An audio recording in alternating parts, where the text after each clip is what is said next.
You're listening to the Simplifiers podcast, where we take topics in business and in life and simplify them. Award-winning event producer and educator Mary Baird Wilcock, CSCP, will help you break it all down, figure it out, and spark you to do the thing.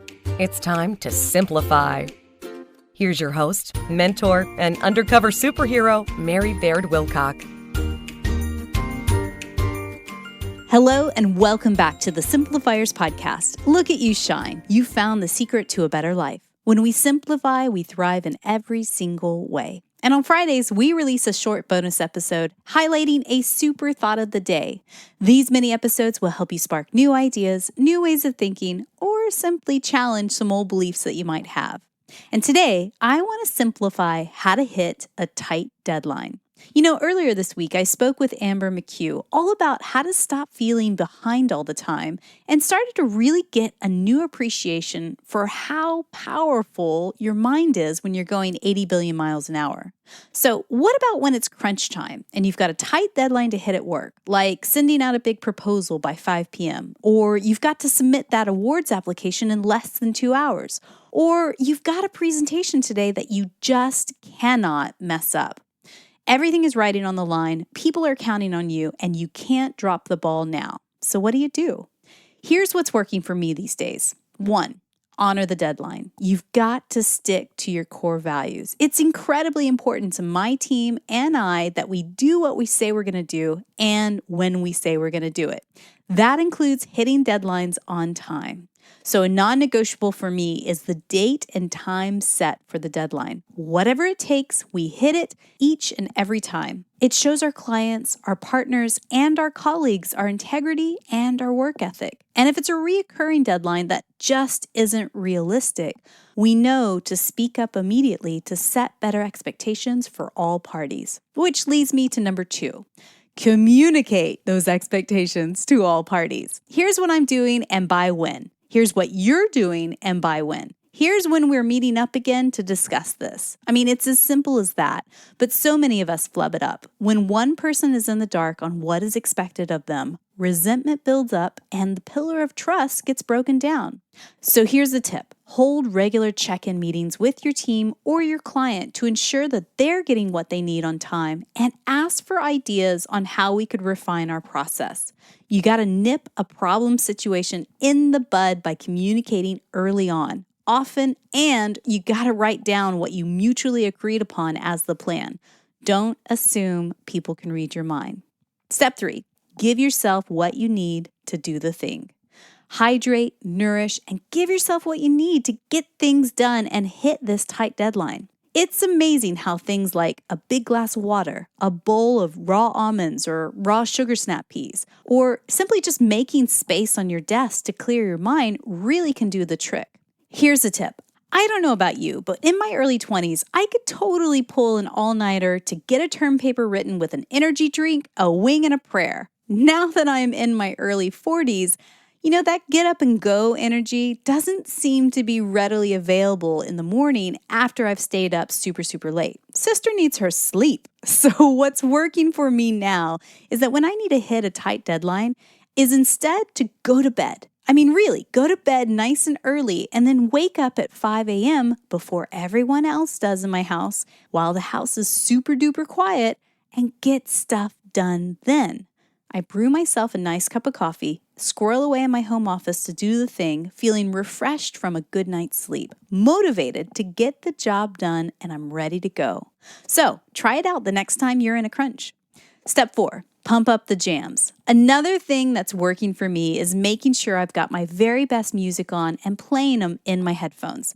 I've built a free playlist on SoundCloud called A Whole Lotta Yes, which make sure to click the link in the show notes to have a listen to it. And I tell you, it works every time to squash any negative moods. It really helps me get in the zone and stay laser focused. So here's another tip. Every 50 minutes or so, aim to get up and move your body. If you work from home, hey, why not have a dance party of one to get the blood flowing again? No one's watching, maybe the dog, but no one's really watching. And if you're working in an office, consider taking a lap around the office building or even doing 10 jumping jacks. All you need is 5 minutes. Don't use this as a distraction, but merely as a way to shake the wiggles out before you dive back into hyper-focus on your work. Step 5, block out the noise. Okay, so since you've got those headphones on already, this should be a simple step. In order to hit this deadline, you've got to be ruthless in eliminating the distractions around you. So close your office door if you've got one. Tell your coworkers to not disturb you. Close all the open tabs in your browser. No, it's not working. Set your laptop and phone to do not disturb, and don't let the dog scratch at the door. This is your time to laser focus in so you can get things done. No exceptions. Step 6, ask for help. No woman is an island, and you weren't meant to run this race alone. So be bold and ask for help. Big or small, it could lessen the load on your shoulders when others lend a hand. I mean, this could look like, someone proofreading your work after you've written a proposal, or someone else creating the PowerPoint template and you just copy and paste your work into it. Someone delivering you lunch to your office so you don't have to think about cooking or getting it. And someone answering your phones for the next hour. Ask yourself, if I simply focused on the highest yielding tasks in order to hit this deadline, what could I delegate off to someone else to make my life easier? Do it. Do that now, immediately. Remember, there is no medal at the end of this for doing this race all by yourself. There are virtual assistants, friends, and colleagues ready and waiting to help you. And just one final whisper, just from me to you, dear friend, coming closer.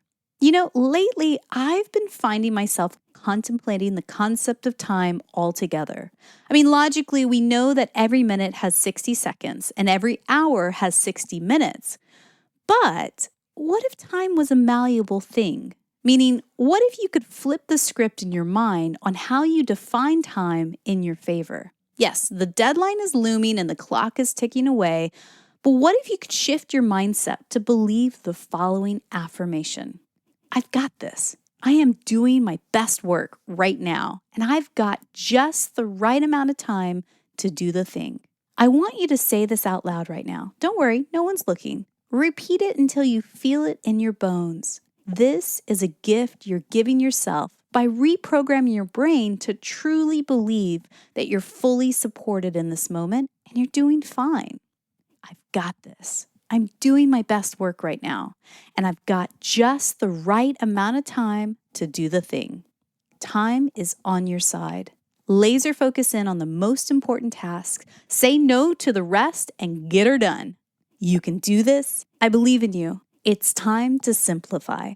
Don't forget to hit that subscribe button to get more of this awesome goodness coming to you automatically on Tuesdays and Fridays. And hey guys, my month-long social media sabbatical has now finished, and I've decided to return back ever so slowly. When you step away from a regular routine to shake things up, it's good fun to actually figure out what I'm going to introduce back into my regular workflow. So while I'm not 100% fully back onto social media quite yet, remember a great way to connect with me and the Simplifiers team is to leave me a voicemail at thesimplifiers.com. Tell us how you're simplifying, which past episodes are your favorite, and who knows, we may feature your voice on a future episode. So I look forward to hearing from you there. And thank you. Thank you so much for tuning in. Big thanks to our undercover superheroes at the Simplifiers podcast that help us create these episodes for you each and every week. These guys are superstars.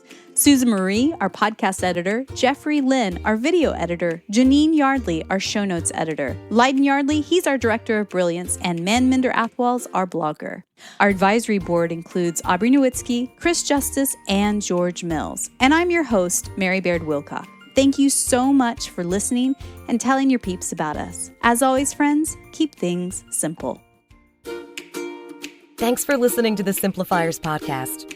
Find the show notes for this episode and all others at thesimplifierspodcast.com. Know someone in your life who needs to simplify? Be a hero and share our podcast with them. And we will see you here next time. As always, keep it simple.